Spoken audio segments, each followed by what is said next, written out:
बाकी दोनों मोबाइल से मुतालिक भी पुलिस को आगाह करें। इस्लामाबाद में सदर बोल न्यूज़ समी इब्राहिम और senior anchor person Imran Riaz की गुमशुदगी के खिलाफ मुजाहरा। नेशनल प्रेस क्लब के बाहर सहाफ़ियों ने दोनों की बाजियाबी के लिए नारे लगाए। मुजाहिरीन ने इमरान रियाज खान और समी इब्राहिम की तस्वीर उठा रखी हैं।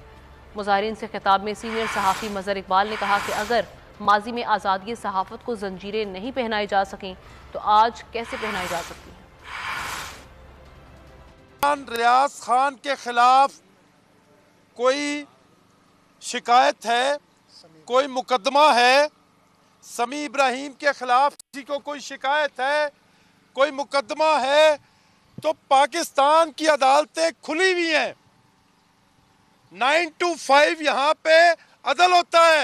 हकीकत यह है कि ये मुजाहरा, ये बात, ये आवाज़ हम उनसे ज़्यादा अपने लिए कर रहे हैं और मुस्तकबिल के में इस तरह के वाक़यात के सामने अपनी आवाज़ के साथ बंद बांधने की कोशिश कर रहे हैं। अगर किसी ने कोई जुल्म किया है, किसी ने कोई जबर किया है, या किसी ने कोई कानून तोड़ा है, या किसी ने कानून के खिलाफ जाकर कोई बात की है, अदालत में पेश करें, कानूनी तरीक़ाकार है। लेकिन सहाफ़ियों के इस तरह उठाकर गायब कर देना, ये पाकिस्तान में जो कुछ हो रहा है इसकी नज़ीर माजी में भी हमें मिलती है, लेकिन अब फस्तायत एक हद से ज़्यादा जा चुकी है जो इंशाअल्लाह बहुत जल्द ख़त्म होगी।